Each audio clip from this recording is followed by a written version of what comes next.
remercier à tout le monde d'être présent aujourd'hui et de voir je suis ravi de voir chaque année un public encore plus nombreux et compétent et motivé pour continuer à apprendre sur ce domaine effectivement très difficile. Donc Aziz m'a demandé de parler des allergies du point de vue du registre, donc des données épidémiologiques. Je crois que vous connaissez déjà bien le registre, je vous en parlerai très brièvement. Alors comme cela a déjà bien été dit, moi j'aime beaucoup cette diapositive qui est issue d'un article de Bertrand Boisson et qui a été un peu modifié par Capucine Picard de Necker, que vous connaissez aussi. Mais les allergies, vous voyez, font partie claire des symptômes que peuvent présenter des patients atteints de déficit immunitaire primitif ou alors qui peuvent développer au fur et à mesure de leur suivi.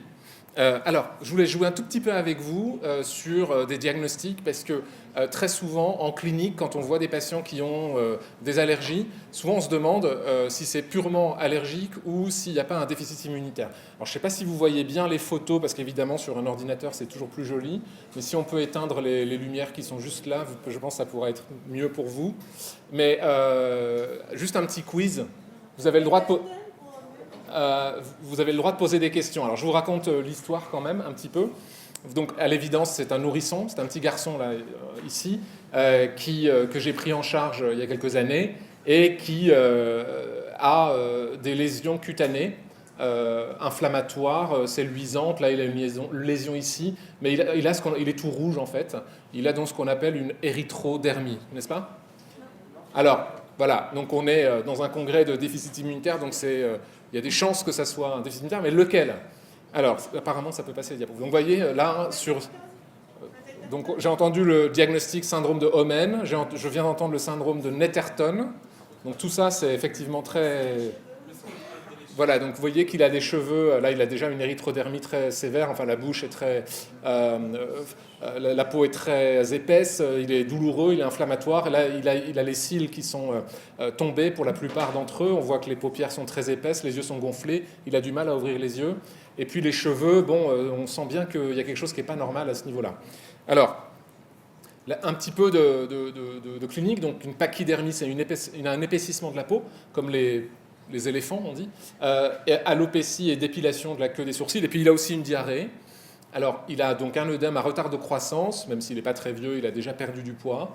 Il a des adénopathies, une hépatosplénomégalie, de la fièvre, et puis il a des infections sévères. Il a eu plusieurs otites moyennes aiguës, donc récurrentes, et puis des infections opportunistes. Alors, est-ce que Omen et Netterton, ça peut toujours coller là-dedans? IPEX. Pas de diabète. Non. Donc tout ça, c'est des bons diagnostics différentiels. Donc on va essayer d'avancer. Il a une hypoprotidémie, il a une hypogamma-globulinémie sur les 3 isotypes, hypo-IgG, IgA, IgM. Le taux de lymphocytes, tout à l'heure sur sur la session sur la cytométrie de flux, M. Lambert a bien dit que parfois, dans certaines formes de déficit immunitaire sévère, il peut y avoir des lymphocytes en quantité normaux sur l'hémogramme. Donc il faut aller un peu plus loin. Alors voilà, quand on fait le phénotypage, il n'a pas de lymphocyte B, cet enfant. Il a une présence de lymphocyte T, mais en fait, ils sont tous activés et il n'a pas de lymphocyte T naïf et il a un répertoire oligoclonal. Quand on fait les proliférations, après stimulation aux mitogènes et aux antigènes, c'est anormal.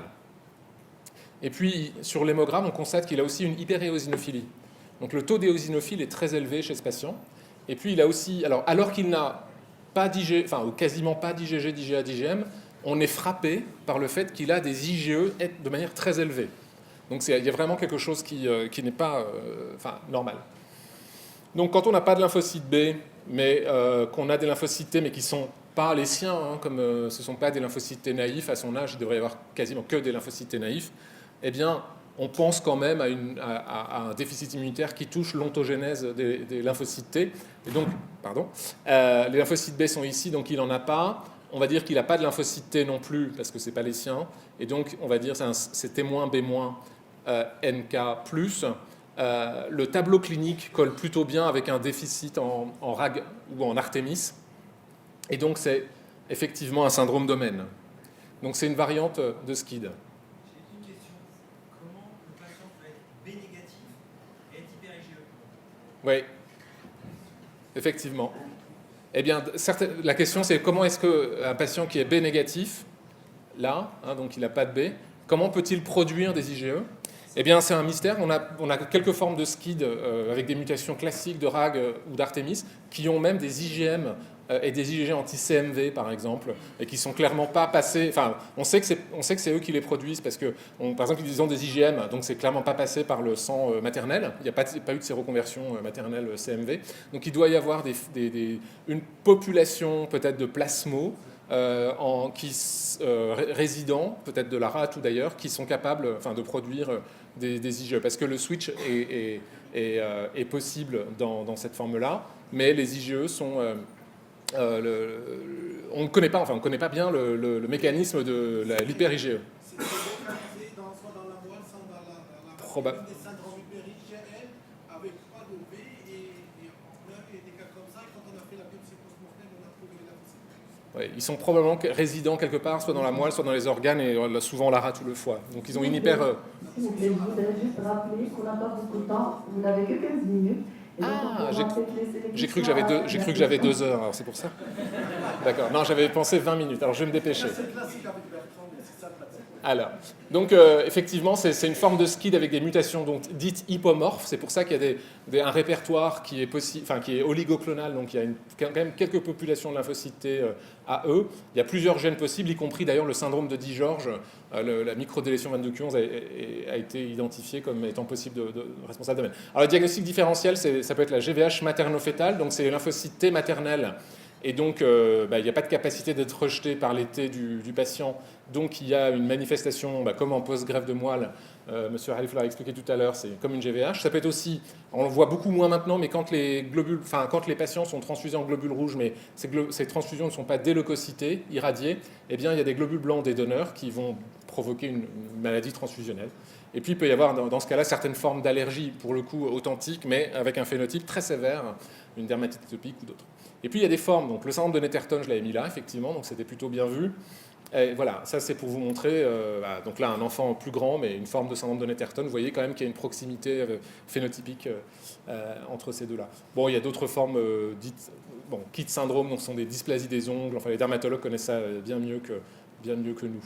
Alors, les pièges diagnostiques, c'est le taux de lymphocytes normal ou élevé, les IgE augmentés, l'hyperéosinophilie. Donc ça doit faire évoquer plutôt cela. Alors, je pense que ce n'est pas la peine que je vous demande quel est le diagnostic là, parce que quand on cherche cette maladie, on trouve toujours ces photos sur Google. Donc je vais passer vite. Mais bon, c'est un garçon, je l'ai mis, mais c'est un garçon avec des hématomes, de l'eczéma, et puis des toutes petites plaquettes ici comparées aux plaquettes normales. Donc c'est la triade classique. On va imaginer que là, il a une infection. Donc c'est la triade classique eczéma, infection, thrombopénie et petites plaquettes, décrit maintenant depuis 80 ans. Et on a donc c'est un phénotype classique de syndrome de Wiskott et Aldrich dans lequel il y a un déficit immunitaire, alors de nature très variable. C'est un déficit immunitaire combiné, mais il faut quand même les substituer par immunoglobuline et leur donner une antibioprophylaxie.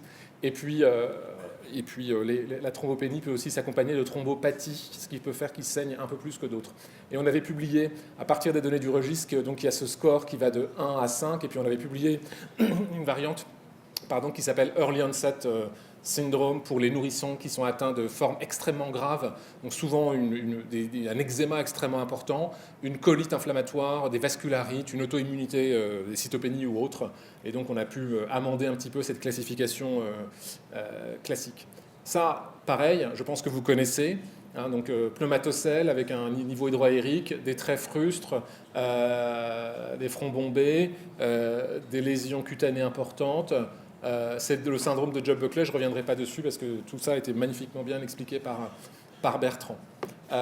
Voilà, donc ça c'était pour vous donner un tout petit peu de couleur clinique à ce que je voulais, ce qu'on m'a demandé de présenter. Donc le registre français, c'est un registre national basé sur le signalement de cas enfants ou adultes par les cliniciens de tous les CHU de France. Et on a donc maintenant quasiment 7500 patients, ce qui en fait le registre le plus important du monde au niveau national. Donc il y a d'autres registres continentaux, par exemple celui du européen ou d'autres, qui comprennent bien sûr plus de malades. Et d'ailleurs, le registre français contribue intégralement au registre européen. Donc il y a 45% des patients qui sont atteints d'un déficit des lymphocytes B, pour résumer, 36% des patients atteints d'un déficit des lymphocytes T, et le reste, c'est essentiellement donc 18% des déficits de l'immunité innée, dans lesquels il y a les neutropénies, il y a les granulomatoses septiques chroniques, enfin, pour résumer. C'est juste pour vous donner un petit peu un ordre une présentation. Il y a 74% des patients vivants, 15% de patients décédés. L'âge aux dernières nouvelles, c'est essentiellement un âge, donc la médiane, c'est 21 ans. Donc vous voyez que c'est plutôt un registre maintenant qui est un peu plus de sujets adultes. Alors soit qu'ils ont été diagnostiqués à l'âge adulte, c'est tout à fait possible ça, soit qu'ils étaient diagnostiqués dans l'enfance, et puis qu'avec le temps, ils ont atteint 18 ans et plus. Ils décèdent en médiane à l'âge de 7 ans, donc on voit bien que les déficits immunitaires sont des maladies graves. Et que donc il y a maintenant qu'il y a une petite minorité, disons 46% d'enfants, donc âgés de moins de 18 ans, 15% de consanguinité est retrouvée, 26% de cas familiaux. Alors c'est juste pour vous donner une couleur. La substitution par immunoglobuline, c'est 50% des malades, donc pas tous, y compris les patients atteints d'un déficit B, c'est 83% des patients atteints d'un déficit B, dans lequel par exemple il y a les déficits en IgA, ou bien les déficits en sous-classe IgG, etc. Donc certains des patients n'ont pas tous besoin d'immunoglobuline. 15% des patients ont reçu une greffe de moelle à une médiane d'âge d'un an, un petit peu plus d'un an. Alors, les complications, les comorbidités, l'auto-immunité c'est 25%, les cancers c'est 8%, et puis l'allergie. On n'a pas documenté l'allergie pour les 7000 et quelques patients, mais seulement pour 4700 actuellement. C'est un travail en cours. Et vous voyez que c'est quand même un pourcentage important, puisque quasiment 20% des patients français à un déficit immunitaire enregistrés récemment ont présenté au moins une manifestation allergique. Alors par allergie, je précise clairement que ce sont des allergies cliniquement manifestes et qui nécessitent des thérapeutiques au long cours. Autrement dit, si un patient a fait une crise d'asthme une fois et que c'est tout, ou un patient qui est encore petit, un nourrisson qui a un asthme du nourrisson, mais on sait que parfois ça peut rentrer dans l'ordre quand ils grandissent, on ne rentre pas cette information. Autrement dit, on rentre vraiment que les éléments. On est assez conservateur dans la définition, mais en revanche, par exemple, on a parlé hier des réactions vis-à-vis des produits d'immunoglobuline qui contiennent des IgA. Donc là, par exemple, ce sera noté aussi. Hein. Voilà, mais comme je l'ai dit, on l'a dit hier, on l'a discuté, c'est très rare. Alors, voilà. On a donc 19% des patients qui ont fait au moins une manifestation allergique. Il y a parmi ceux-là, certains n'ont fait que des allergies. Hein, donc la majorité de ces patients-là n'ont fait que des allergies. Il y a des patients qui auront fait aussi une auto-immunité. Ça peut être une vascularite, ça peut être un PTI, un purpura thrombopénique immunologique. Certains patients vont avoir une inflammation, donc une colite inflammatoire par exemple, ou une maladie cœliaque, ou un granulome cutané, ou d'autres. Et puis il va y avoir des patients qui vont présenter les trois, donc allergie, auto-immunité, inflammation. Donc ça c'est la minorité. Alors bien sûr, là-dedans, on n'a pas rentré les infections, mais c'est souvent bien sûr le cas. Et donc, vous voyez qu'il faut intégrer cette dimension-là. Mais la majorité des patients ayant eu des allergies n'ont eu que des allergies. Alors, à quel âge est-ce qu'ils ont ces allergies ? Globalement, la médiane d'âge, c'est plutôt très pédiatrique, puisque c'est 3 ans, avec un intervalle interquartile qui va de 2 à 18 ans. Donc la majorité, quand même, 75% des patients auront eu leur première manifestation allergique entre 0 et 18 ans. Donc normalement, un patient déficit immunitaire primitif devrait plutôt faire sa première manifestation à l'âge pédiatrique. Alors, est-ce qu'ils vont tous développer une manifestation allergique ? Non. Vous voyez que globalement, ça c'est une courbe de survie qui représente la probabilité d'être vivant sans manifestation allergique. Donc tous, on l'a dit, hein, parce que c'est 80% n'ont pas de manifestation allergique. Mais ce qu'on voit là, c'est que de 0 à 80 ans, eh bien, il y a encore des patients qui vont développer leur première manifestation allergique, parfois à l'âge de 50 ans, 60 ans, 70 ans. Donc quand on a un déficit immunitaire primitif qui passe chez les adultes, pour la transition par exemple enfant-adulte, il faut bien être clair que ça peut éventuellement arriver l'année prochaine, comme dans 10 ans ou comme dans 20 ans. D'accord ? Ça, c'est pour tous les déficits immunitaires. On va regarder un petit peu après si c'est valable pour une sous-population particulière. Ça, c'est la survie. Si on prend les patients qui survivent simplement en regardant le statut allergie oui ou non, eh bien on voit en fait qu'il y a une différence de survie dans la cohorte avec une valeur de petit p qui est, on va dire, très significative. On dit ça habituellement. Et donc c'est assez intriguant parce qu'il est clair, comme je vous l'ai dit tout à l'heure, que les patients qui ont des allergies n'ont que ça. mais parfois aussi ils ont des complications d'autre nature, et il est possible que ça joue un rôle aussi là-dedans, mais probablement de manière périphérique. Alors, les pathologies, si vous regardez là, donc il y a 4 courbes. Si on résume les déficits immunitaires en déficit B de type DICV, déficit immunitaire commun variable, ou CVID en anglais, donc c'est la courbe noire, et les autres déficits B, donc on va les appeler B non DICV. En rouge. Et les verts, c'est les déficits immunitaires T, dans lesquels il y a les SCID, les KID, pour le Combined Immune Deficiencies, et puis en bleu, les déficits de l'immunité innée. Eh bien, vous voyez qu'il y a des différences d'incidence cumulative d'allergie en fonction du groupe. Par exemple, le groupe avec l'incidence cumulative la plus faible, c'est ici en noir, donc c'est les déficits B, DICV. Et le plus élevé, c'est les déficits T. Et entre les deux, il y a les 2 autres groupes. Mais ce qu'on constate aussi, c'est que cette incidence, elle augmente quand même globalement de manière assez régulière au cours de l'âge. Et peut-être pour les déficits d'immunité innée, ça a l'air de se limiter à quelques malades pour le passage vers 50 ans. Mais c'est néanmoins possible. Donc ce message de tout à l'heure est valable quel que soit le groupe. Alors là, désolé, c'est écrit tout petit. Ici, ce sont les manifestations allergiques respiratoires. Donc pareil, de 0 à... alors là, je vais peut-être... Non, même moi, j'arrive pas à me relire. Là. Donc c'est pas bien. 40 ans 55. Eh bien, on voit 45. Donc on voit aussi que donc, les manifestations allergiques, c'est essentiellement dans la petite enfance, avant l'âge de 5-10 ans. Encore pire pour les manifestations digestives, ici, puisque c'est très rapidement dans les premières années de vie, et les manifestations allergiques cutanées, donc c'est essentiellement de l'eczéma, mais de l'eczéma sévère, pas une toute petite lésion d'eczéma qu'on traite par le mépris. C'est vraiment des patients qui ont un eczéma important, diffus et traité par... oui, j'ai fini, c'est les dernières diapos. Voilà. Donc après, est-ce que c'est des patients qui font... Je vous ai parlé de première manifestation, ça c'est pour l'aspect statistique en termes d'incidence. Maintenant, si on regarde en termes cumulatifs, est-ce que c'est des patients qui font un épisode allergique et puis stop, ou est-ce qu'au contraire, ils vont faire 15-20 manifestations allergiques? Alors vous voyez, si on regarde, j'ai pas de colonne totale, mais bon, globalement, vous voyez que ça va jusqu'à 5 manifestations allergiques. Alors ça va essentiellement de 1 à 3. D'accord. Et donc, ce sont des patients qui vont pouvoir développer, on va dire essentiellement 1 voire 2 poussées de manifestations allergiques. Alors, quand on dit, c'est pas poussées, pardon, 2 manifestations différentes. Il peut y avoir une manifestation, par exemple, eczéma, avec un eczéma qui va durer 20 ans et 40 poussées d'eczéma, ça va compter comme un événement dans ce genre d'approche statistique.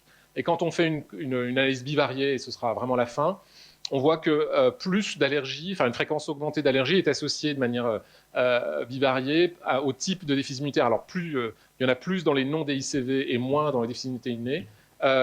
Il y a moins d'allergies chez les patients qui ont reçu une greffe de cellules souches. Je tiens à dire que c'est les manifestations allergiques pré-greffe. On ne parle pas de manifestations post-greffe. Et puis la présence d'une auto-immunité est associée à plus d'allergies. Le fait d'avoir eu un événement de type cancer ou d'être un homme ou une femme n'a aucune association avec la fréquence d'une allergie. Voilà. Donc je voulais juste remercier quand même les gens avec qui je travaille, donc mon chef Alain Fischer, mes collaboratrices qui sont les attachés en recherche clinique, les sponsors privés et publics, et puis tous les médecins et biologistes qui travaillent dans le réseau français. Voilà, merci.